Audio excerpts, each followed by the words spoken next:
So we're going to explore some of the math that's used in video games. And video games are made completely with math.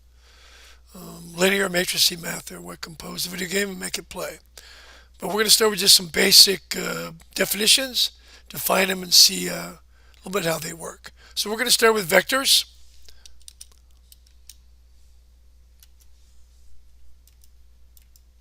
So the distance we move between two objects, which is this green arrow here, is called the magnitude. Now they don't have the coordinates for this, but this first coordinate here would be 2, 1, 2 on the x, 1 on the y, moving to 1, 2, 3, 4, 5, 5, 3. So moving between those two coordinates would give us a magnitude or length of this distance, the distance between these two coordinates of 3.6. And notice it can be anywhere. Magnitude doesn't have to start at 0. It can be anywhere on a graph. So this is done by using Pythagoras' theorem, and that is that the length of these two legs squared is equal to this distance squared, or the hypotenuse. And you take the square root of each, and that's how you solve the formula there. Now, to get to this formula, they sort of skip over it. You're going to take the second x value minus the first x value squared, and the second y value minus the first y value squared. Since they're squared, if they're negative, it isn't going to matter. You're going to get a positive value. But that's correctly how to set it up. Or if you already have the distance between the two, you can just put it in the formula here. This would equal the hypotenuse. So let's take a look at what this means.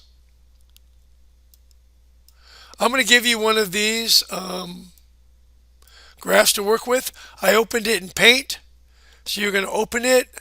I'm using this brush here, or this pen. You can choose any brush you want, and I'm choosing this for my color. So, but you can have anything you want inside there. So I'm going to start with two. Let's go from 2, 4 here. So 2, 4,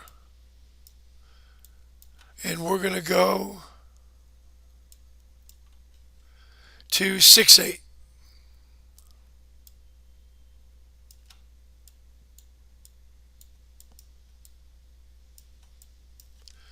Okay, so we're going to go between these two directions, 2, 4 to 6, 8.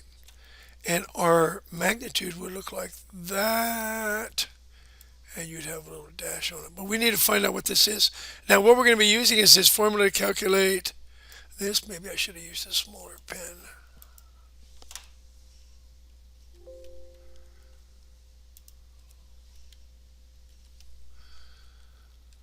We're going to get the distance between these 2 points. We're going to use this two distances together. Okay, so let's set up our formula. Let's go back to the big pen.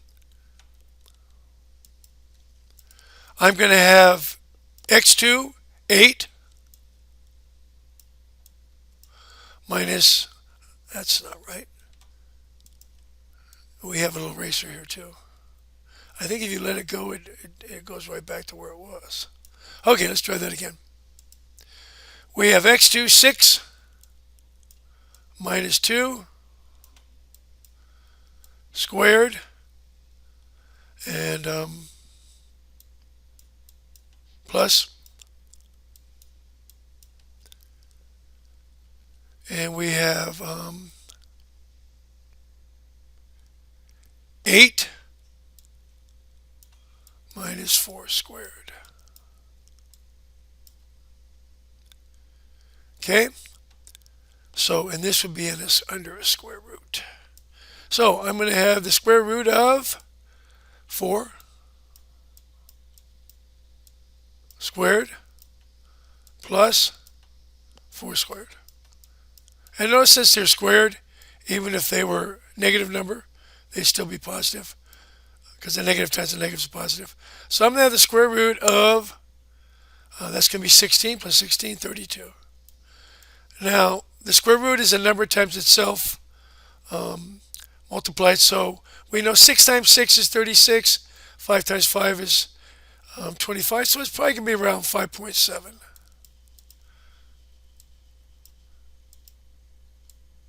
Or you could look it up online if you just type in the square root of 32, 5.7.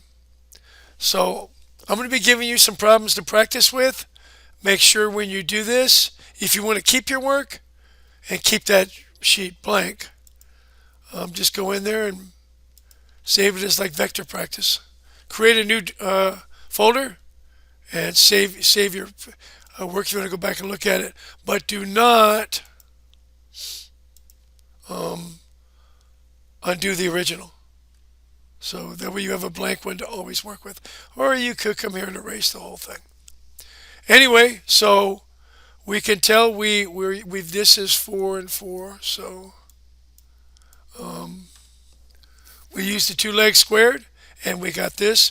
This would be 5.7. Or the square root of 32.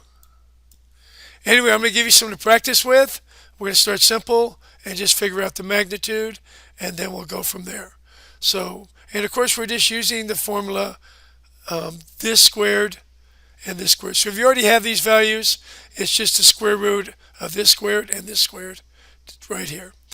Usually you're not going to have the values, so you're going to have to calculate what this distance is. So I'm going to give you a couple of practice problems.